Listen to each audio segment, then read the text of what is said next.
This podcast is brought to you by Eisner Award-winning comic book store Legend Comics and Coffee in Omaha, Nebraska, and listeners like you. Head to twoheadednerd.com and click donate or check us out at Patreon.com/twoheadednerd. Our story this week picks up where we left off last week.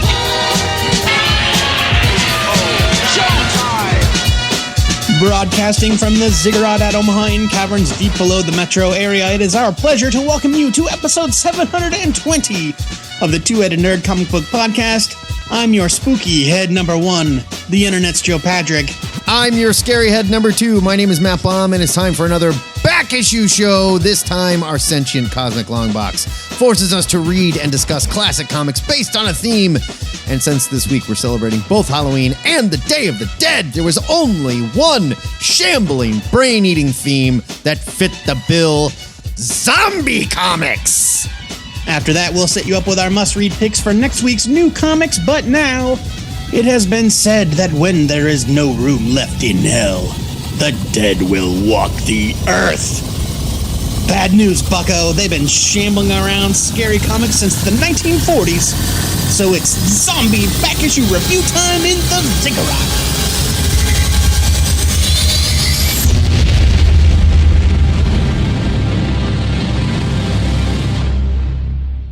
Coming to get you, Barbara.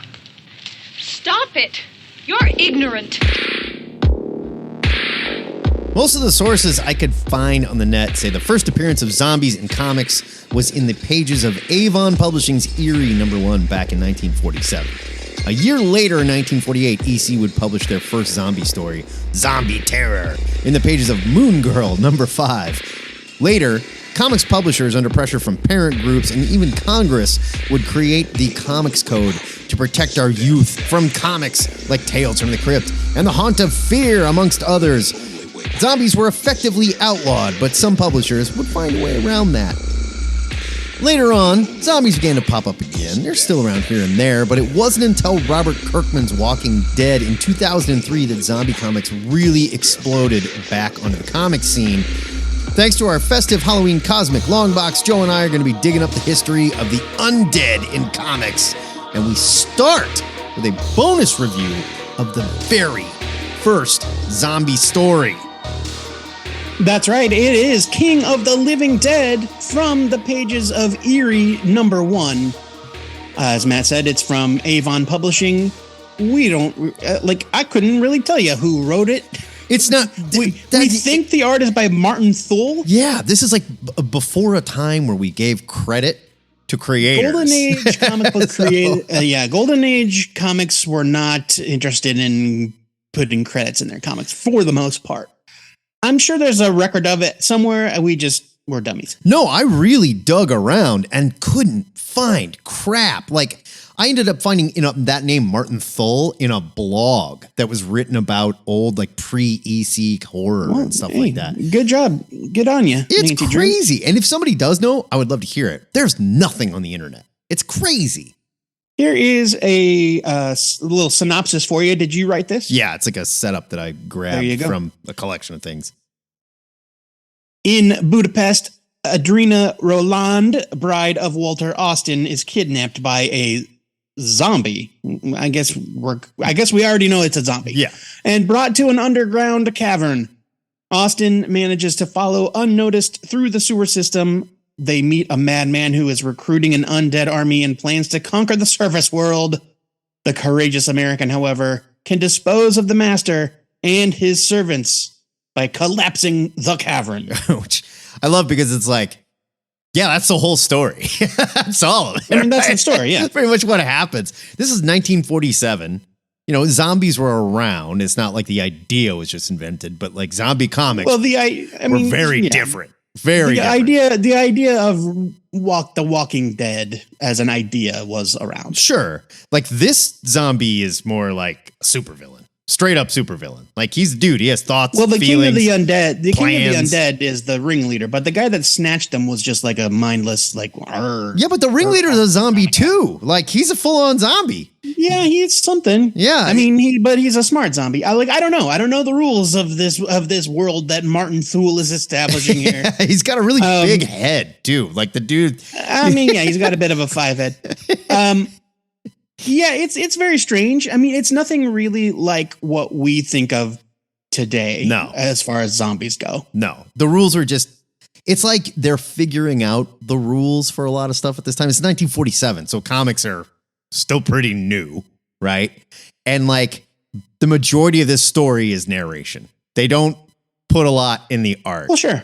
There's scenes where like the guy, his ballerina girlfriend who's in love with him, who's like, well, let's get married. And she's like, yes, I'm going to quit my job as a world famous ballerina and just be in love with you, which I love because it's just like, that's right, baby. You're mine now. Well, I mean, you could make a living. You could make a living just being in love back in 1947. Apparently. I don't know. Well, you shouldn't be working. You're a housewife now. You're married. So well, being in love is your job. Yes. Like Ken's job is beach. Yeah, right? exactly. Like your job is love. So they're super in love. Zombie kidnaps her, and like dude follows zombie down in the sewers. And it's like the narration just takes over from there. The art is just like, all right, I'll draw a guy sort of like going through a tunnel. And now he's on some stairs. And now he's. Look, I'm not going to lie. I thought the art was great. The art is good. Like compared to comics of that time, like you've got to be in a special headspace, I think, to like really appreciate Golden Age comic art. Sure. And because, they were literally inventing the genre as they went. Yeah, that's what I'm saying. Like the art's good. It's like they just didn't know all the rules of like the story, this kind of visual storytelling that would later we figure out. Yeah. But compared to a lot of Golden Age art that I've seen, I thought that this was very like well illustrated, I guess. Like there's a couple like where there's some where it's just some panels where it was just like poses, it's like very almost even modern looking in terms of like the detail put into like facial structure and stuff. So I thought the art was well done for the time. Yeah. But then there's also like a panel where he's crawling through unimaginable filth. Right. And it's like a picture, an inset of him wading neck deep in the top left corner, and then an overhead shot of him from wading through it from above in the same panel. Right. It's like, that doesn't work. Like, what are we doing there? And like the really panel and him in the sludge, they may have just like cut the head out and stuck it down there, whatever. I mean, yeah. It's what it is. It had wavy lines around it, like, to imply that like, oh, these bodies coming out. Yeah. But it's the first zombie story. And like these guys, they had some understanding, I guess. They didn't go for the traditional zombie, or they didn't know much about the traditional zombie. I don't know if there was such a thing as a traditional zombie as we would understand it. Oh, sure. I mean, as we would recognize it. There definitely was. They came from like Haitian stories, and there was horror. No, like, I know, but like, as far as pop culture is concerned, like the idea of the zombie that most people conjure in their minds did not exist. As far as pop culture goes. Well, I mean, it was present already in like novels and stuff like that. Maybe it wasn't as prevalent. So sure. Well, I mean, again, that's a novel. We're talking about like a visual depiction of a rotting, walking corpse. Right. No, I totally agree with that. And like the King of the Undead looks more like a vampire. Totally. He looks like a bizarre Bat Boy kind of supervillain thing. So yeah, he looks like Bat Boy. Yeah, exactly. I mean, I can't. It's the first zombie story, so it's important. I mean, every zombie story would come from this, I guess. So I'm not going to say like it's a failure or anything, and it's too old to even really give like a rating because they're the first to do it. I guess it's a buy it. Well, you know what? I feel like maybe for the Cosmic Longbox, we should change our buy it to a read it. Because in a lot of cases, nobody's going to be able to buy like I almost wonder if like we should Blue Beetle #1 or whatever. If the Cosmic Longbox should literally just be a discussion of the books and we don't even rate them, like I just like rating them. Discuss and then we go. They'll know if we hate it. I think hard sometimes. I think read it, skim it, leave it is still a pretty good. Nah, let's stick with our our bullshit ratings. They're fun. We're not changing now. Yeah, it's fine. Well, this is a buy it.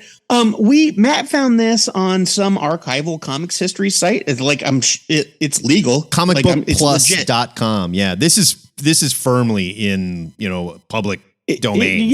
Well, not public. It's not public domain because it's only 80 years old. Oh, No, yeah. public domain But I is like think 100 it years might or be in something. public domain because the rights are just for this stuff is just It gone. could be that I the don't rights know. are just not like Yeah. nobody owns the rights to this I don't particular know. weirdness.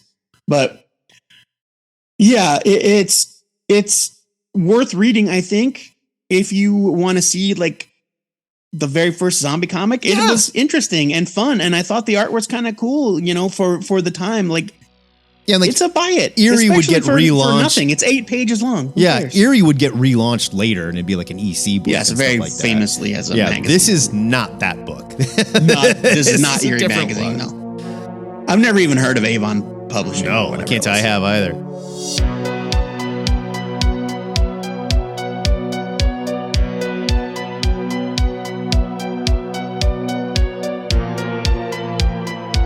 We're going to jump forward to the 70s and talk about I'm not going to say a better known zombie, but maybe a more recognizable zombie character. Oh, I'd say he's better known just by I default. suppose. In Tales of the Zombie, #1 from Marvel, 1973, with an amazing cover by Boris Vallejo, art by Wild Boris Vallejo. That's Yeah. crazy. art by Dick Ayers, John Buscema, Bill Evett, Pablo Marcos, Tom Palmer, Sid Shores, and Tom Sutton. This is written by Steve Gerber, Tony Isabella, Stan Lee, Kit Pearson, Tom Sutton, and Marv Wolfman. But really, I'm only looking at the Steve Gerber and Stan Lee stories. And John Buscema and Bill Everett are the artists on pretty much all the zombie stuff. Yeah, there's 3 living zombie stories in the book. 2 of them by Buscema, 1 of them by Bill Everett. Or drawn, at least. Tales of the Zombie, or just Zombie, as they seem to call it now, was one of the first Marvel magazines which would serve as an adult-themed anthology that allowed Marvel to get around the comics code, which didn't allow zombies in comics. Put them in a magazine? It's totally fine.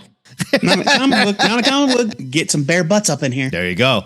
This is the first appearance of Simon Garth as the living zombie, but Simon first appeared in Atlas Comics Menace #5 back in no way. 1953. It was a horror story by Stan Lee. Here, he gets a new job as a vengeful zombie who is a total jerk coffee baron in life, but Coffee baron. sort of a hero in his undeath. He's not just a coffee baron. He's like filthy rich coffee Yeah, baron. he's like too. Simon Starbuck. Yeah, it's like Mr. Folgers or something. I don't know.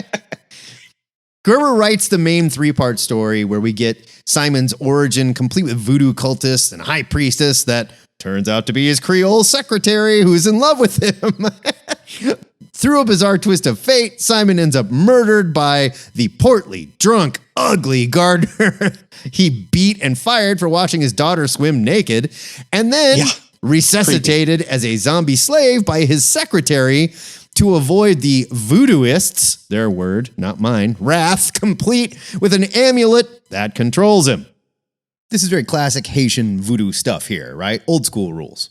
Buscema and Palmer are on art duty, and they make black and white and green for some reason look really good. The green was weird. Yeah, I don't know. And Out of nowhere. And it was only in certain parts of the zombie Well, there was story. some in the other stories as well. Simon isn't a brain-eating zombie. He's more of almost a tragic hero who will kill to defend himself or the innocent. It's a sort of wild take on zombies, but I had a good time with his origin. This would have made for another super fun MCU Halloween special starring Michael Shannon, in my opinion. But Oh, yeah, dude. we may have to wait for Marvel to restart their TV production with showrunners before we get another one of those. I gotta say, like, this was wild and woolly and like just adult enough. There wasn't like full nudity, but there was like butts and like the idea of nudity, and like there I wasn't. don't think there was even any cursing. Not really. There was like some violence, but like it wasn't really on pan. Like people got shot. Like when the living zombie, PG-13 at best, really. absolutely. When the living zombie like attacks that mugger, the heroin addict, who's like, man, this dude is an addict. He's freaking out. You know? Yeah. But he like, instead of eating him or tearing him apart or something, you know, like a zombie would, he takes his gun and he shoots him. You know? Well, Like, he that's a choice. forces the guy's arm. He forces the guy's arm back towards him and turns the gun on himself. I guess, but he doesn't like grab the gun and pull the trigger. I know. I'm just saying this is not like, you know, a put your fingers in your eyes and bite your face zombie. This is a Yeah. He It's is not like mindless flesh a craving. living zombie, if you will. I'm giving this a buy it. I wonder if that's also something that they came up with to kind of skirt the comics code, as the idea of the living blank, because there was also the living mummy and the living Morbius, the living vampire. And it's like, I don't know. I think maybe. Did they think they were pulling something over on the comics code? So from what I read, they wanted to establish the fact that this is not a mindless, shambling character. Well, sure. You know, and the whole thing with the amulet and everything, it's like, this controls you. But when they sent like him to go fetch his daughter for the super ugly drunk gardener, which in the comic they keep saying he's so ugly and he's so drunk, you know? Like he won't do it. He can't do it. He overpowers the amulet and he's like, no, it's my daughter, you know? So he's almost like a Frankenstein more than a I mean, zombie. he's right. He's a force of nature kind of, right? It's just so funny to me. Like, I thought that this was fun. I thought it was a blast. Yeah.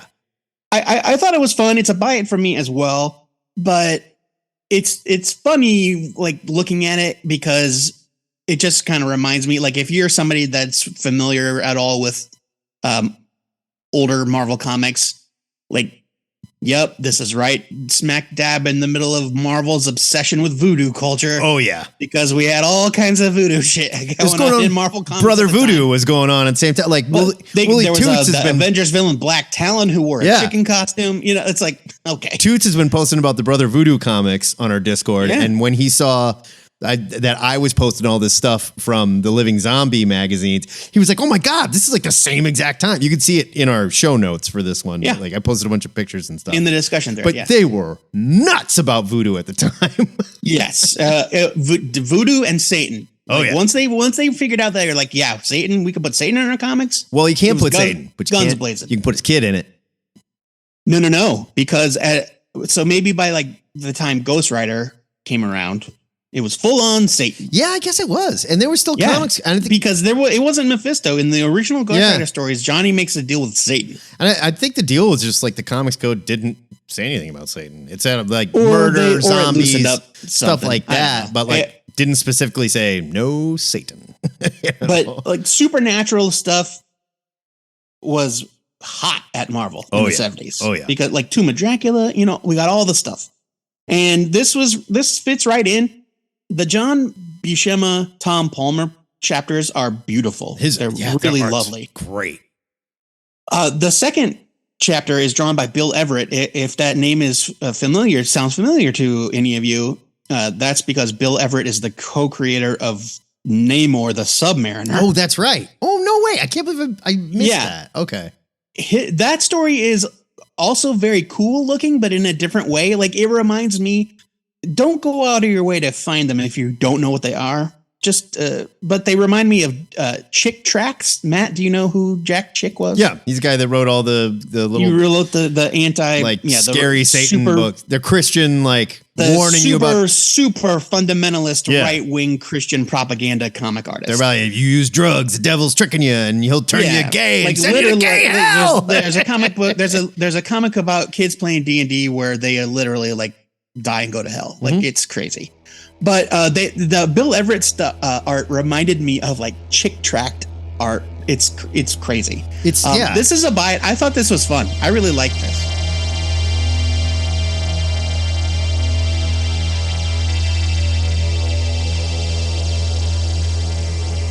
Let's hop 40 years into the future for The Walking Dead #1. This is from Image Comics. It came out in 2003. It's written by Robert Kirkman with art by Tony Moore. And here is your solicit. And all of my books are from the Diamond Comics era. So these are actual solicits that they use to sell these books. Well, this also gets repressed probably every 2 years. So a lot, yeah. I mean, but this one, like this one, you can tell that it's from back in the day because it leans very heavily on a lot of Kirkman's older works that most Walking Dead readers will not have heard of. How many hours are in a day when you don't spend half of them watching television? When is that last time any of us really worked to get something that we wanted? How long has it been since any of us really needed something that we wanted? The world we knew is gone. The world of commerce and frivolous necessity has been replaced by a world of survival and responsibility. An epidemic of apocalyptic proportions has swept the globe, causing the dead to rise and feed on the living. In a matter of months, society has crumbled. No government, no grocery stores, no mail delivery, no cable TV. Yikes. In a world ruled by the dead, we are forced to finally start to live. Now that would have been good enough, but it keeps going. So I think that they mashed the solicits for 2 different books together here. Rick Grimes is not prepared for this. A couple months ago, he was a small town cop who had never shot anyone and only ever saw one dead body. Separated from his family, he must now sort through the death and confusion to try and find his wife and son, all the while fighting for his survival. How did this happen? How did things get so bad so fast? How will things ever return to normal after everything he's seen? From the guys behind Battle Pope and Brit comes something completely different. Well, as we now know, it certainly wasn't the first comic book about zombies to hit the stands, but The Walking Dead started a zombie craze that took over the comics industry and grew into a multimedia phenomenon that continues today. And it all started with this little black and white comic from a dude that was best known at the time for creating a foul-mouthed, muscle-bound, demon-fighting Pope and his sidekick, Jesus H. Christ. Revisiting this issue for the first time in years, I had forgotten how effortlessly Kirkman and Moore established the world that Rick Grimes wakes up to. There's a little bit of background that I glossed over here. There was some debate back in the day about whether or not Kirkman cribbed this idea from 28 Days Later, because the lead character, Rick, very famously is shot in the line of duty and then wakes up from a coma. And while he was asleep, the zombie apocalypse happened. Yeah. Which is the exact same plot from 28 Days Later. Pretty much. And Kirkman is a known liar. Like he did it. Kirkman is a known liar and a zombie super fan. Yeah. So they came out like neck and neck. Pretty close. So, yeah. It's the world may never know. 28 Days Later was 2002. So, but he was probably working on this back in 2002. Maybe. I don't know. I also don't know when in 2003 this came out. Yeah. To be fair. I mean, it's still pretty close. We learned what happened to society along with Rick, not the cause, but like literally what's going on here along with Rick. And we see him set out on his quest to find his family. The issue is so light on dialogue for the most part, but it's still so packed with story. There's horror and gore, but it all serves that story, and it isn't used to exploit the reader's emotions. The incredible art and gray tones by Tony Moore are a huge help in that regard. Moore only stuck with the book through the first story arc, replaced by Charlie Adler, who would draw the series until its conclusion, which we will discuss later in the episode. But Moore definitely deserves credit for helping to set the artistic tone of the series. The zombie craze did get kind of old eventually, and early fans of both the comic and later the show, like myself, fell away from it, but The Walking Dead remains the gold standard for compelling comics that are about more than just blood and guts. I'm giving this a huge buy it. Like, I loved this. I thought it was so good. It was. Okay, so it's an amazing comic. We've all established that.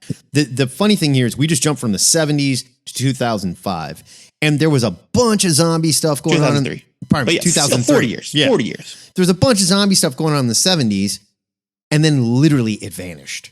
There was like, what, Thriller? Yeah, like, totally. Last time zombies were a big thing. There were some zombie movies and stuff, sure, but like zombie comics? No, they were not a thing. Like, we worked in the comic shop when this came out, and and people were just like, well, who cares? Whatever. Okay, fine. And I picked up one that was actually pretty good. And they're like word of mouth. People were handing it around.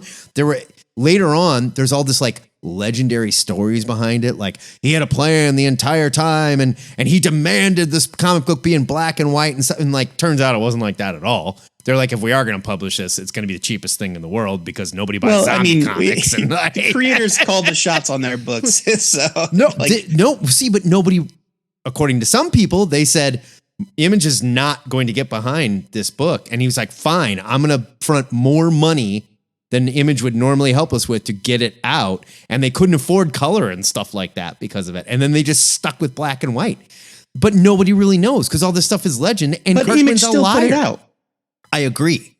But Valentino was the one that got Larson to put it out. Larson didn't want to do it. Yeah. He was like, no, people don't buy zombie comics. And at that time, they didn't. Nobody was buying zombie comics. It's not a one-to-one analogy, but The Walking Dead is a zombie comic in the same way that Sweet Tooth is about the post-apocalypse. Well, save that because that's what what I mean? That is the main thing I'm going to talk about in my review of the final issue. So save fine. those I'll thoughts. put a pin in that idea. With this issue, this looked like it was just going to be a pretty traditional run-of-the-mill zombie comic.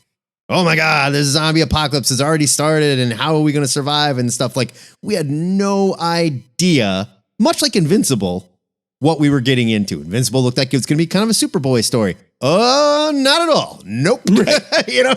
And The Walking Dead, as we'll talk later, follows a very different track than where we thought it was going. But they don't make comics like this anymore. And the story behind this launch, we were all there. I bought it. Sold my issue later on for like $500, I bought it, yeah. It's a crazy story. And dig into this one, the stuff behind it. There's a lot of fun stuff out there and nobody knows what the true story is. And Eric Larson and Jim Valentino, they're not talking about it. So I don't know. It's wild. Yeah, I don't know. I mean, Kirkman was already at Image doing like it's the solicit said like Brit. And I think maybe they were even doing Battle Pope reprints at the time. But even that stuff, it didn't sell. Nobody cared. But he was a known creator at Image, though, is my point. Yeah. And so, yeah, I'm not sure what it is that made Eric Stevenson I think still he the would have been the publisher publisher. back then. Yeah, I think so. I don't know what made Image take a chance on The Walking Dead because you're right, like zombies were not a popular genre. And then flash forward to Walking Dead issue 10. Yeah, maybe. Issue 10. And all of a sudden it was the hottest shit in the world. And they only printed 3 or maybe 5,000 of these. So they were gone. Issue 1 was gone. Yeah. Long gone. And then the floodgates opened and there were zombie comics everywhere. You couldn't swing a dead cat without hitting a zombie comic. Oh my God. So the first 2 comics we did, they don't necessarily depict what you and I would consider the traditional depiction of a zombie, like the flesh craving, literally rotting off the bone kind of zombie, like the Night of the Living Dead zombie, if you will. Like George Romero, he created that shit, right? Like that's from him. Yes and no. I mean, the EC Comics definitely had this stuff. It was out there, there were horror stories about zombies, but it wasn't on screen yet. Do you agree or no? Yeah, the Night of the Living Dead. That's what I just said. Yeah. I don't know if it was a thing before. Night of the Living Dead. I guess I don't really know. It was, but it was in the sense that maybe we hadn't seen it on screen yet. You know what I mean? That way. So it wasn't in the public zeitgeist, if you will. Like the idea of the zombie was you come back an undead slave. Yeah, that's kind of what I mean. You're controlled by your master through Haitian voodoo or whatever, weird shit like that. So this is more along the lines of the Night of the Living Dead zombie. We don't know why they're here. We don't know what they want. All we know is they crave human flesh. That's it. Right. Who's there?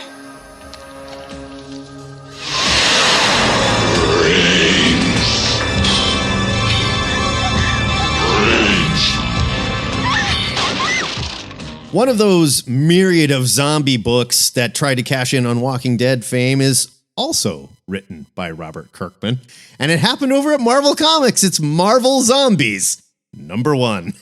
This is from Marvel. It's 2006, so this is just 3 years after The Walking Dead started, right?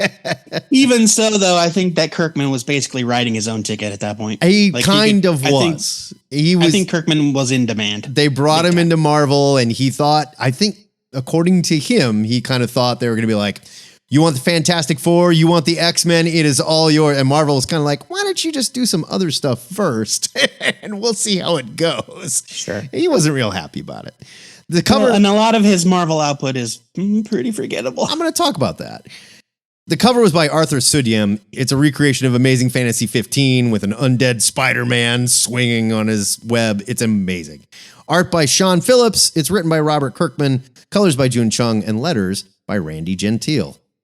Here is your solicit. Actually, I wrote this. I'm sorry. Here's your setup.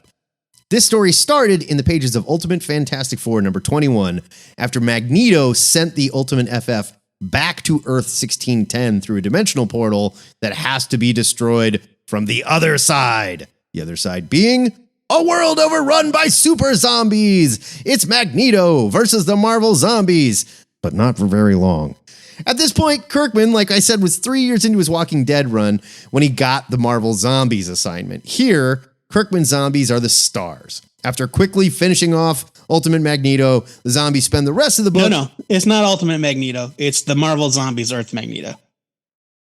This is Magneto from Ultimate Fantastic Four, though. Oh, no, you're right. You're right. They're from this right. alternate universe. That's they correct. went to the Ultimate FF the Ultimate universe. visited this universe. Yeah. Okay. Right. By Mark Miller and Greg Land. Yeah. After quickly finishing off Magneto, the zombies spend the rest of the book having long discussions about their new zombie lives. Peter's upset he ate Aunt May. The Avengers devoured Jarvis, and it sounds like he let them, which is really disturbing. And after the Hulk finishes eating Magneto's leg, he turns back into Banner, and the leg bursts out of his stomach because I guess Zombie Hulk doesn't chew his food. The whole thing comes off as an attempt at gory comedy or perhaps a mean-spirited excuse to torture heroes that Kirkman never got to write. Sean Phillips is an exceptional artist who had been doing some amazing work at this time, but you wouldn't know it by looking at this comic book. Oh, come on. No, it's not good, Joe. His characters float in brown blank backgrounds and seem to crawl, fly, and even fall in bizarre ways. None of this worked for me at all. The final scene where the Silver Surfer shows up, that is the worst Silver Surfer I've ever seen, Joe. It's terrible. Absolutely terrible. I think you're exaggerating a little bit. Go look at my notes. Go look at my show notes in the 720 I've seen discussion it. I've feed. read it. Don't you think I know what bad. Marvel Zombies looks like? It is amazing to me that we still get Marvel zombie comics today. If this was supposed to be fun or scary or both, it did not land for me at all. I'm giving this a leave it. And I remember why I never cared about Marvel Zombies after reading this. See, now I'm trying to decide my rating. Yeah, Marvel Zombies isn't great. It's dumb. It's just dumb. It reads to me more like kind of satire, but it's not really very good satire. Mm-mm. And I don't know if it even knows what it's satirizing. Is it a satire of zombie comics or of superhero comics? I don't know, but it's certainly not a very good zombie comic because it's not scary. It's just kind of gross. Right. Even then, it's like only kind of gross because it's very cartoonish, over the top, almost slapsticky, and poorly illustrated. Don't forget that part. I don't think the art is as bad as you are saying it is. I think that this is kind of on par with what Sean Phillips was doing back in those days. I think if you go back and look, that you will see that it's not all that different. Sean Phillips worked on Sleeper with Ed Brubaker for Wildstorm 2 years previous to this, and that book looks amazing. That book is amazing. Yeah, I mean, okay, that's fine, but this, it's fine. Like, it's whatever. I think Marvel Zombies is an idea that should have ended with the first series because it's been a series of diminishing returns ever since. Like, the second volume, this volume ends with them finding and eating Galactus. And so the next book is all about cosmically powered Marvel zombies, which is like so stupid. That's not even a series. Like, you're not even telling a serious story at that point. But if you give this to the right person, like if Donnie Cates is behind this, I'll bet it's great. I'll bet it's fun as hell. You know, like that's the kind of guy that could pull this off. I think Kirkman just kind of comes off as sort of like a jerk writing this. It's like he just wants to torture these characters because he's mad about something. I don't know, but I think you're applying conspiracy theory where it doesn't apply. Like they hired him to do this thing. It's not like, it's not like they just let him grind his axe on their dime. I think they hired him and he thought he was going to come in and get to do whatever he wanted to do. And they were like, no, we want you to do a zombie book. And he was like, I'm already doing a zombie book. Yeah, but Matt, they still didn't have to. They still gave the okay. Like somebody at Marvel was like, "Yeah, this looks good to us, Robert." You know. So I think Marvel was in on the joke. Whatever that joke was supposed to be, it's not a very good joke. I'm going to give it a skim it because I don't really think it's as terrible as Matt is making it out to be. But I also don't think it's must read stuff and not a great zombie comic by any means.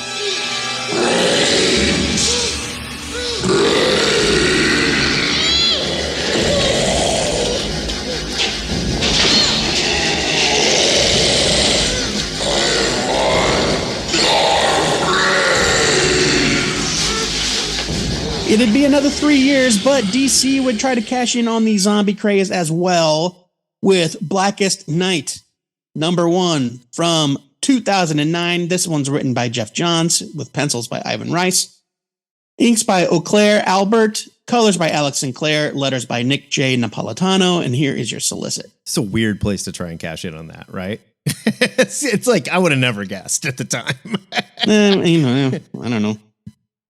Throughout the decades, death has plagued the DC universe and taken the lives of heroes and villains alike, but to what end? As the War of Light rages on, the prophecy of the Blackest Night descends upon us, with Hal Jordan and the Green Lantern Corps at the center of it all.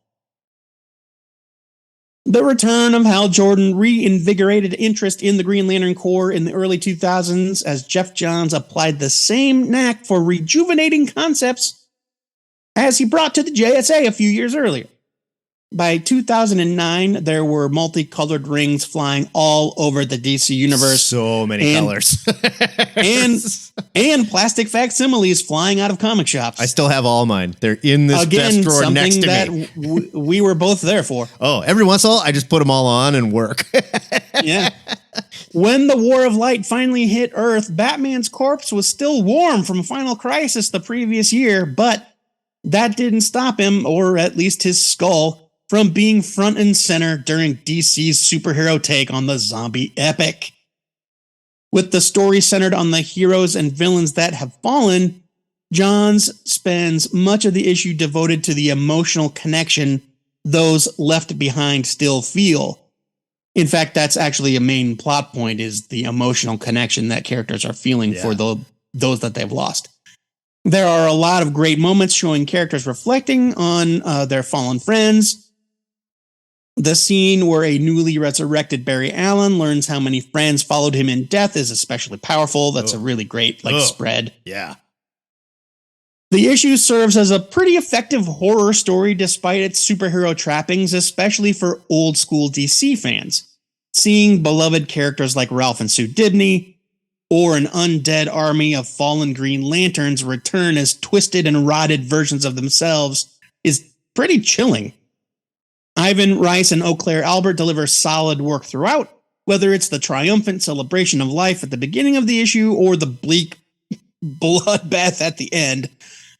Zombies were starting to become old news by 2009, but Blackest Night, #1, added superheroes to the mix and brought new life to the concept. I'm giving it a buy it. This inspired me. I actually read the entire event after I read this for the show. It's an amazing event. Okay, and this is a pretty perfect example event of a creator that knows how to do it. Jeff Johns nails this. Totally nails this, right? And not to mention the fact that Ivan Rice is absolutely incredible and draws some pretty damn scary dead good guys and bad guys. Like, oh man, this time for Green Lantern was so great, but it wouldn't be long after this that we were all like, okay, I'm done with the rainbow story. That is enough. Enough is enough. You know, like this is like the apex, I think, and it kind of starts to roll downhill after this, unfortunately. But this is another massive buy it. I love this story so much. Another year and a half past this issue, we will have gone through the entire rainbow spectrum plus black and white. Yeah. Because Blackest Night led to Brightest Day, a 26-issue weekly series, which is also pretty good. By the time you're done, you're just exhausted. Yeah. You're like, no more. I don't care about any of these, anybody but Green Lanterns from now on. Well, and they also just kept like, it's another color that's the problem this time. And now it's another color that's the problem. Like, okay, I get it. Right. The colors are the problems, you know, which was a nice little break from like, the Guardians are evil. You know? Right. Yeah. You're right. It was a break from that, but it just got to be a little much. But in the moment, though, like at this point in time, still firing on all cylinders, and I was all in. God damn, this is good. Both Green Lantern and Green Lantern Corps books were kicking ass. Green Lantern Corps by Pete Tomasi and Patrick Gleason, underrated. So like good. Underappreciated, I would say.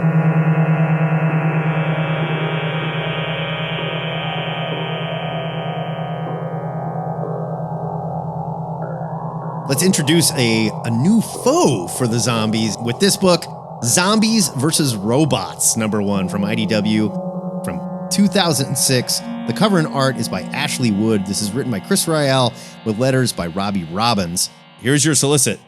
It's tech prowess meets undead mayhem in this tale of carnage from the Eisner Award-nominated team of Ashley Wood, who worked on PopBot, and writer Chris Ryall worked on The Great and Secret Show. A post-apocalyptic world overrun and by... the ROM reboot. That's true. A post-apocalyptic... That's right. A post-apocalyptic world overrun by zombies has only one chance of recovery. A team of robots that must protect and clone a lone surviving human baby. They just need to do this amidst the endless hordes of zombies who've been driven rabid by their frustration at inedible bots and their lust to eat the one living brain left on the planet. Ashley Wood isn't a name I've seen attached to comics for quite a while now, other than some cover work. Wood's art is insane at first glance, and it can come off as maniacal scribbling on the page. You almost need to relax your eyes a little, like staring at an impressionist Yeah. It's painting, like a magic eye picture. right? Like to see the image that he's portraying, but when you do start to make sense of the frantic lines, his genius really comes into focus. Wood and Ryall's world is laid out by the robots, and since there's only 3 sentient types, Warbots, Cybots, and Guardbots, you get a very stripped down narrative as the robots try to figure out why the last living baby is crying while they mow through zombie hordes like picking weeds. The zombies are almost tragic characters in this world since there's no humans left, and therefore there's just nothing to eat.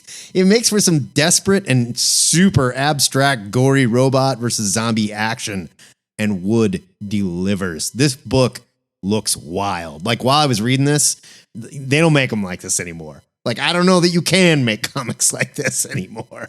Mm-hmm. I loved this comic back in the early 2000s and completely forgot about it until we decided to do zombie comics. The quality of the later stories was still solid, but Wood only drew these first 2 issues and some of the annuals that came out after this. He may not have been the best choice for the Metal Gear Solid comic adaptation that came out the year previous, but he was amazing on this remember those. Insane apocalyptic zombie story.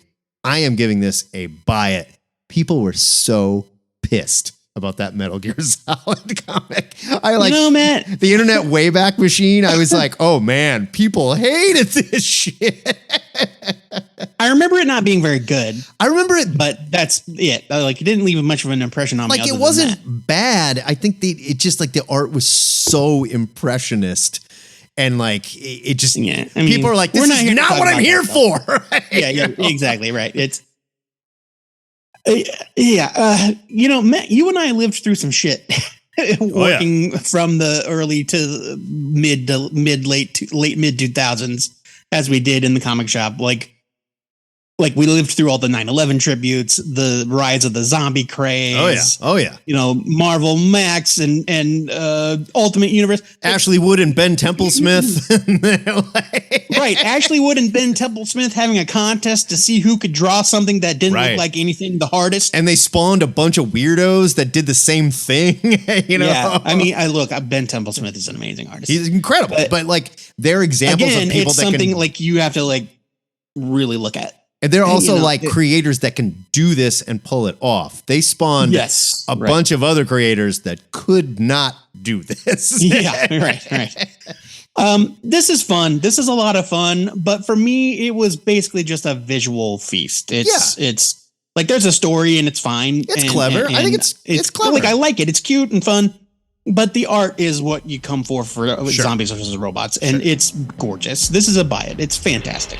It has been established that persons who have recently died have been returning to life and committing acts of murder.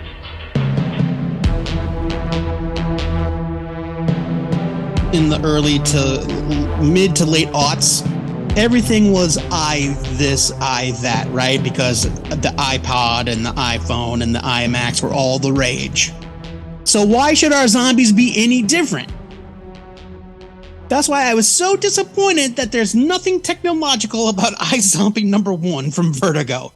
There's not a computer in this entire comic. I think it was not one. I'll bet it started as a nod to iRobot and iVampire, but it was sort of. Well, iVampire is vampire, like Frankenstein. I get you. Like, yeah. No, I got you. This is like lowercase I, capital Z, like iPhone. I'm not saying I know what they were going for here. I'm just saying.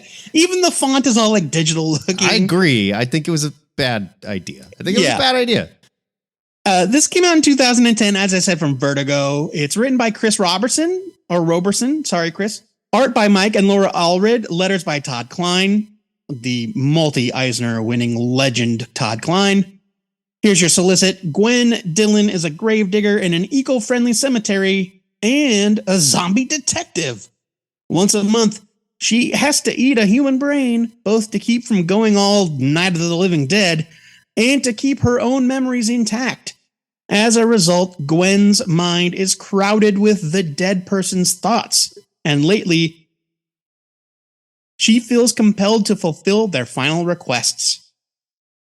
Torn between a mysterious mummy and a dashing young monster hunter, Gwen is set for adventures beyond imagination. iZombie #1 feels like a relic from a bygone age where Vertigo was still going strong, churning out quirky weirdness on a monthly basis. But iZombie's classic pop art influenced style further distances it from the edgier titles of the time, like American Vampire and The Unwritten, both which had been recently launched and were like huge critical successes. But when you get Mike and Laura already involved, things can't help but feel a whole lot groovier, man. My memory of iZombie was almost completely overwritten by the excellent CW show of the same name. It is technically an adaptation, but everything except for the memory mystery solving angle is different. They even changed the main character's name, and she's a coroner. She's like a police coroner or an assistant morgue attendant or something. Like nothing to do with being a gravedigger at all. No. Great show, though. Great show. The show was cute. The show is good. And one of the co-stars, Rahul Cooley, who would go on to star in many Mike Flanagan projects like Midnight Mass, Fall of the House Flusher. Love him. Okay. I would argue the show better than the comic. Yeah, I liked the show a lot better.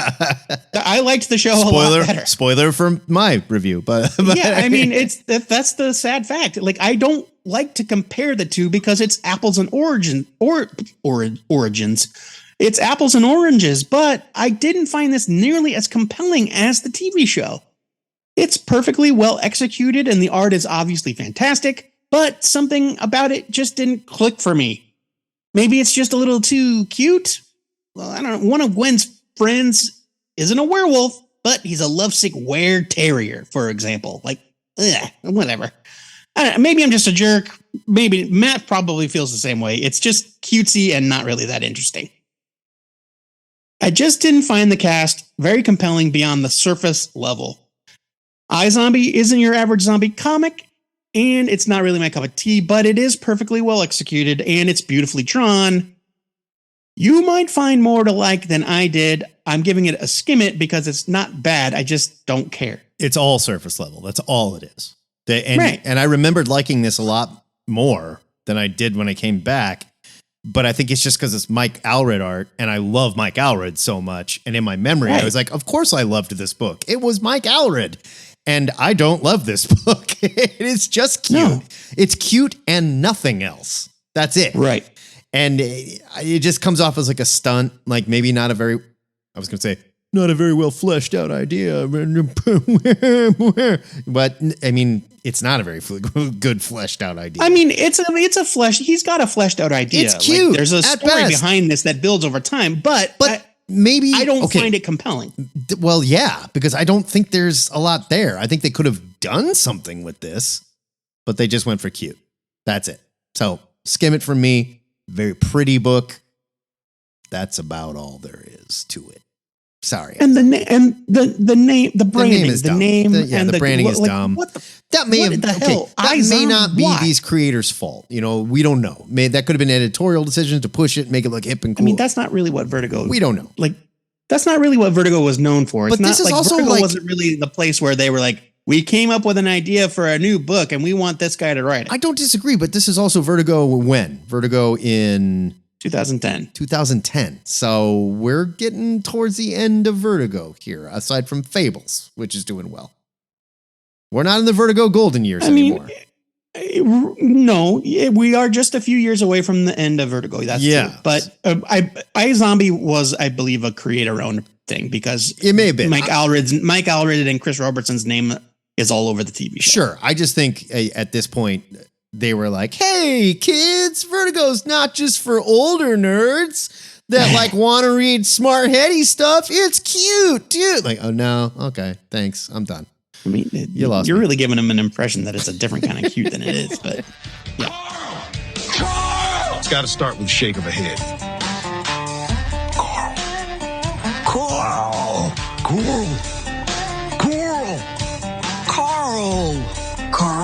Is that how he says it?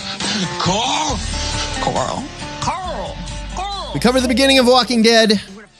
Only fitting that we cover the end. This is Walking Dead, number 193. We never reviewed this on our show, Joe.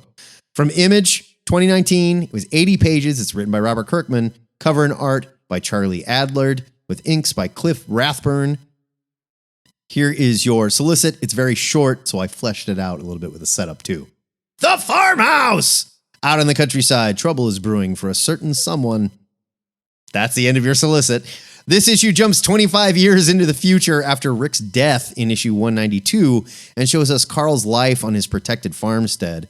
The walkers, which is their name for the zombies, are a thing of the past, outside of carnival sideshows that show them like zoo animals. When one walker escapes from confinement and ends up on Carl's farm, he does what his father taught him and kills the hell out of it, even though in these new times, the walker was technically another person's property, and times have changed so much that Carl is called to trial for his crime.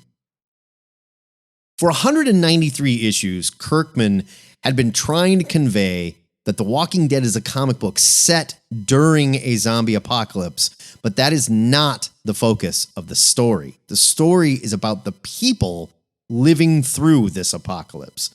And in this final issue, the creative team tells a story about the next generation and how they've forgotten what they refer to as the trials, which were the zombie days. It's an excellent send-off for a story that really isn't supposed to have a definitive ending or present a reason why the dead came back to life, for example. If we were to find out, it might actually derail the human epic that Kirkman had penned. Charlie Adlard proved to be a machine over the years, just cranking out these issues after taking over for Tony Moore with issue 6, and his pencils, his paneling, his timing, and the emotion of his characters delivered with every issue. Honestly, I forgot how this series ended because it doesn't go out with a catastrophic bang or a big final reveal, but that doesn't make this book any less effective. The Walking Dead might be another addition to the almost perfect run of Comics Club that is extremely hard to get into. Now, that solicit that you read for the first one, that is the solicit. And Michonne here, 25 years later, is a judge, and she reads that solicit as a line. When was the last time we had to work for what we wanted? As a line that came out of Rick Grimes' mouth, and that like part of it is on a statue. Yeah, you're right. Rick Grimes, because I didn't put that together, but you're right. He is this hero of the wastelands that came out and like proved to everyone like, hey, you know, grouping into monstrous groups that only try to support each other is not the way to go. We have to be a society. This book is an amazing end to an amazing run of comics. I can't give this a bigger buy it. Yeah, and so it's funny. You mentioned the solicit, how it's one sentence long. And there's a reason for that. And if you read the back matter from Kirkman at the end, you'll see that they didn't tell anybody they were ending the book. No. They just did it. It was 193. It's not like they faked it. 200th issue or something. Like, you know? They solicited 3 or 4 fake issues. Yeah. That never, like Charlie Adler, I think maybe did covers, but otherwise they don't exist. And so these solicits were just one sentence long, very vague, you know, a certain someone, ... Yeah. Like, and it's like, yeah, old man Carl is the answer, is the someone in question. Like the issue before this, we had just seen Rick die. It's like still the same timeline. Yeah. And we're 25 years in the future suddenly. People picked this up and went, what the hell? Like, what is happening here? So it was 2 issues prior. It was 191. Well, 191, he got Rick shot. Gets gunned down. 192. And then in 192, Carl finds him and he's a zombie. Yeah. Well, puts him out of his misery. Yeah. Right. So, but yeah, so I mean, I guess we're splitting hairs here, but yeah, like when Carl finds him, he has already died, and it's like, without even thinking about it, Carl plugs him. Yeah. And it's like, he doesn't hesitate. He's like, Dad doesn't want this. And he's a goner. Yeah. You know, there's a lot you can say about Kirkman, good and bad. And a lot of it is deserved. Like, his criticisms are deserved. I don't think that he's always been the strongest writer. But he's definitely gotten better over time. But something that I think that he's always done, and that I always will respect him for, is that he has done things his own way. Like, he has told the story he wants to tell. And for them to actually go out of their way and solicit books that never came out and then spring it on not just fans, retailers as well. Yeah. It was just like, you open the book and you get to the end and you're like, surprise, it's the end. And like, that happened. And it like, when has that ever happened in comics where somebody's pulled off something like that? But it's such a perfectly effective way to end a story like this. That wasn't your typical comic book. That wasn't your typical zombie story. That wasn't your typical horror story. Like, it wasn't any of those things. It just wasn't.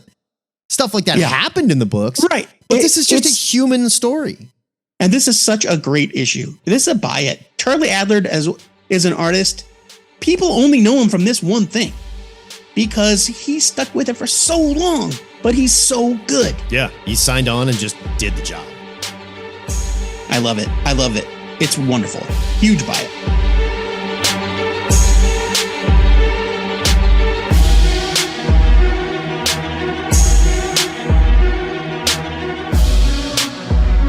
Let's wrap up on a slightly more humorous note with The Goon.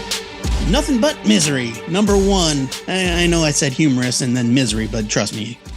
It's from Dark Horse Comics. It's 2011. This is written and drawn by Eric Powell with colors by Eric and Robin Powell. Here is your solicit. Bones will be broken and heads will roll. The Goon is a laugh-out-loud, action-packed romp through the streets of a town infested with zombies. An insane priest is building himself an army of the undead, and there's only one man who can put them in their place. The man they call Goon. Nothing But Misery is actually a reprint of the original Goon #1, published by Avatar Press under Powell's Albatross Exploding Funny Books brand in 1999. Good luck finding it. Yeah. This newer edition presents Powell's stories in full color for the first time. But while the zombie priest and his undead horde are arguably Goon's greatest nemesis, he'll scrap with anyone that has it coming. From fish-faced pirates complete with 2 hook hands and 2 peg legs, to street roaming giant squid and an entire family of disembodied fart spooks. Powell's writing is sharp and darkly hilarious, and while he has certainly gotten better over the years, he appeared on the comic scene practically fully formed, delivering beautifully illustrated pages. Or at least as beautifully illustrated as a zombie mobster with his peeling skin nailed to a fence can be. Oh, it's gorgeous. I mean, don't kid yourself. I mean, sure. The Goon is an irreverently hilarious treasure. And Nothing But Misery #1 is a great entry point, but even if you can't find this particular one, Dark Horse still has a lot of Goon stuff still in print in trade paperbacks. Do yourself a favor, check it out. This gets a huge buy it. I love the Goon. Yeah, the Goon is like one of those weird comic artifacts where if you just picked up one issue and never read anymore, you'd be like, what the hell is this? But also you wouldn't be lost because the Goon lost. is the Goon. Like every issue of the Goon is essentially I mean, it's like the same kind of thing. It's like an anthology. It's like a Tales from the Crypt show where like starring this character doing something wacky, and the art is so good that you cannot resist it. It is fantastic. And this is like a guy who, like, you can tell grew up loving the old EC stuff, probably a huge Kelly Jones fan as well, you know, and applied all this with a cartoonish sort of funny aspect to it, like Sunday funnies aspect to it, if you will. And it just works. It shouldn't. Like talking about it, it sounds like this should be terrible. It just works. And Eric Powell is a genius. He is so friggin' good at what he does. Check out the Ed Gein book that he did about the Ed Gein's, the serial killer. I can't say what that Gein boy did or something like that. I can't remember something what it's along called. those lines. Yeah. Oh my God. That is some of the most chilling shit you will read. This is his lighter side, but he's always like sort of in the darker paranormal, you know? Yeah. I love the Goon. This is a huge buy.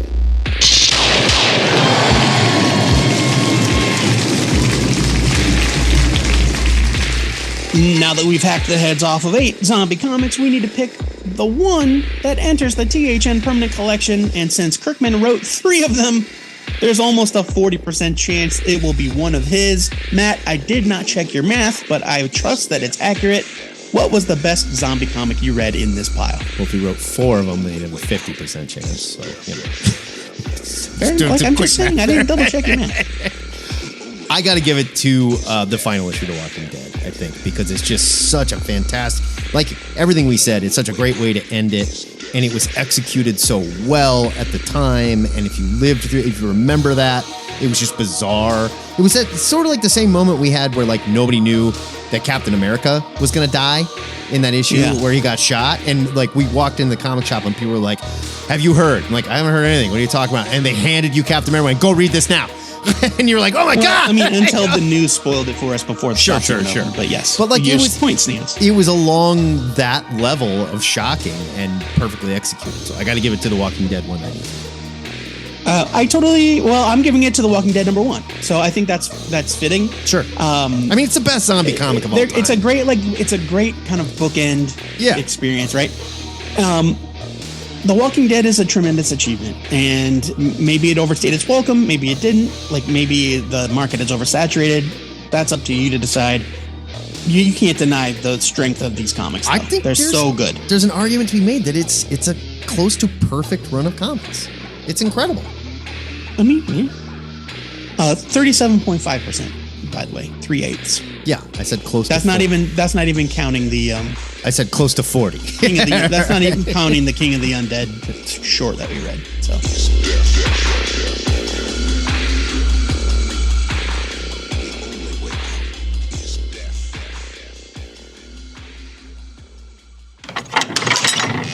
Now that we're done dealing with the dead, it's time to head up to the THN Sanctum Sanctorum, hose off all this gore, and talk about our must-read picks for next Wednesday, November 8th. Joe Patrick, are you seriously picking this? Is this where we're at? Well, I mean, I don't know why I still have to explain, especially to you, my co-host, that sometimes the pick of the week isn't the thing you're most excited to read, but the thing you're most curious to read. I mean, I would say that is the thing you're most curious to read, and not necessarily the thing that is a must-read pick of the week. But these are your rules. Yeah, You do what you want to the do. must-read pick of the week, that's your verbiage that you came up with. It's my pick of the week because I'm like, I need to see what happens in. I'm trying to give the readers something worth their money. You're trying to say, let's go look at this car crash. I get it. Well, I mean, sure, okay, but we're also going to review this comic next week. Of course we are. I mean, you know, it is what it is. It's The Punisher #1. It's from Marvel Comics. It's written by David Pepose, art by Dave Wachter. It's 40 pages for $5.99. Here's your solicit. Is this the return of Frank Castle or the start of something else? Frank Castle has disappeared, but evil will always need to be punished. With all new threats rising to claim innocent victims, criminals will need to beware of a dangerous vigilante hunting them from the shadows. Who is the new Punisher? What put him on this path of vengeance? And when the smoke clears, will he even make it out alive? It's John Wick meets the fugitive in this action-packed new saga from Ringo Award-winning writer David Pepose, from Savage Avengers and Moon Knight City of the Dead, and Eisner and Harvey Award-nominated artist Dave Wachter from Planet of the Apes and X-Men Legends, as the Marvel Universe meets the next generation of punishment. We made a lot of jokes about the way the Punisher went out, and Marvel's hurry to bring him back. I want to see what happens. It's not Frank. I'm curious. Dude, I guess, I mean, okay. Like, I'm not It might be good. I'm not going to say I'm not curious, but like, if the Punisher is not Frank Castle, I'm pretty sure I don't care. And every time they've tried to do a female Punisher, this other guy is the Punisher, you know, like whatever is the Punisher, it has not gone well. I can't think of a single instance where it landed, you know. A good comic's a good comic, and I'll give it a chance. I'll give it a fair chance, just like every other book we read. Fair enough.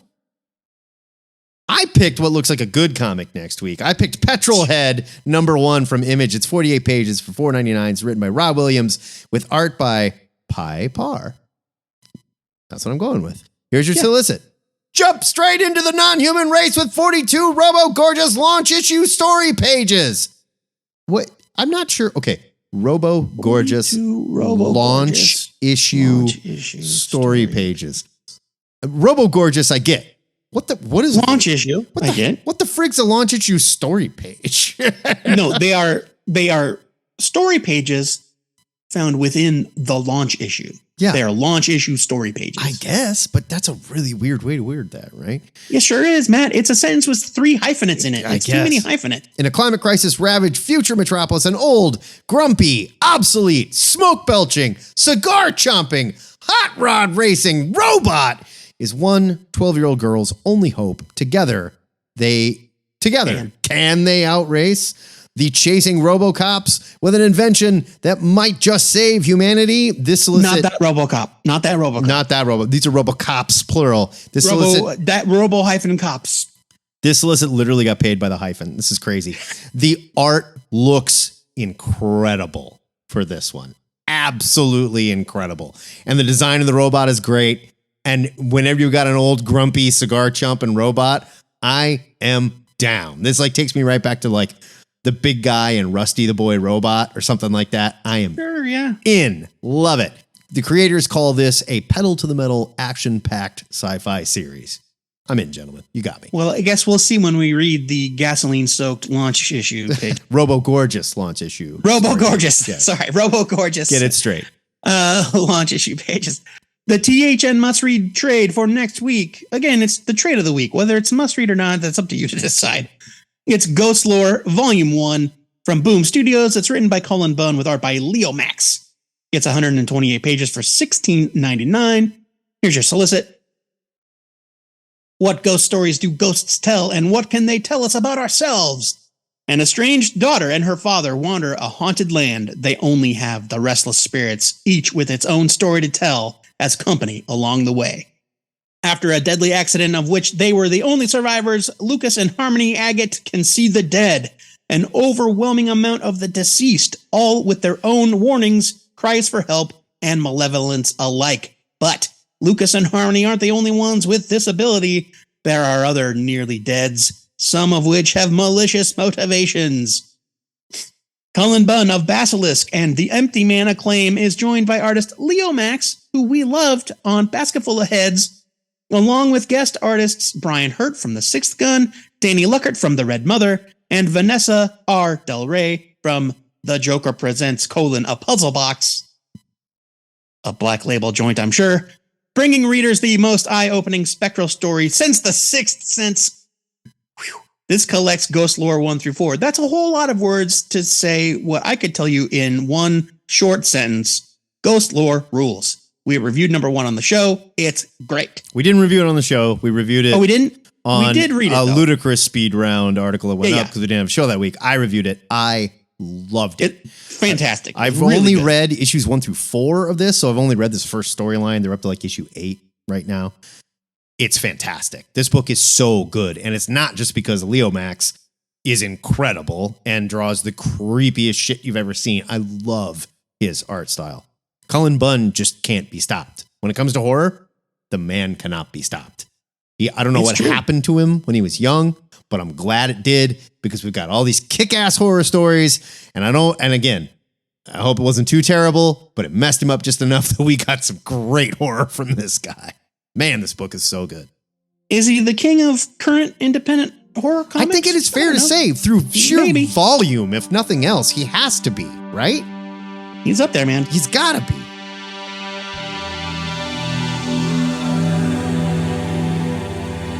If the sheer volume of your pull list for next week has room, be sure to pre-order these comics so that you can read along with us and tune in next week to hear our reviews of these picks. Excelsior! That is it for THN 720. Next time, just like Joe mentioned, we are back reviewing new comics. We're going to give you a taste of our Patreon extra if you can't get enough of this terrifying, gory THN stuff. Join us for the THN cover-to-cover gang hang. We do it on Saturdays at 11 o'clock Central Time. Check out our Discord for details. Joe Patrick, what else can they do at our Discord? We always love to see your new comics haul every week. Or maybe you have a conspiracy theory about Kevin Feige sporting a sinister red diamond under that baseball cap he's always wearing. Or maybe you just want to discuss one or both of our questions of the week. The first one, who are your favorite heroes and villains that have been touched by the supernatural? I'm not talking about cosmic gods or like actual demons from hell, etc., etc.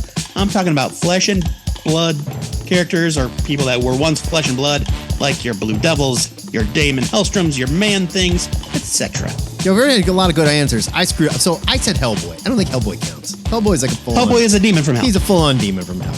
Yeah. But he wasn't my first choice. My first choice was Ghost Rider. I love Ghost Rider. Ghost Rider is fair. Totally. Second question was, show us your Halloween costumes from this year or years past. The nerdier, the better. We want to see them. You can sign up for our Discord with the link at twoheadednerd.com/Discord, where we've got channels set up for all of our segments, or you can send an MP3 to twoheadednerd@gmail.com and we'll put you on the show.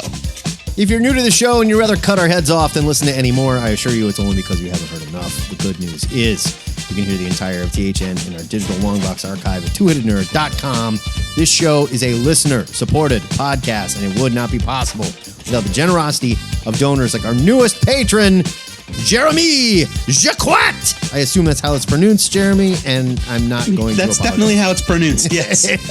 If you like what you hear every week, just like Jeremy does, it's easy to support the show.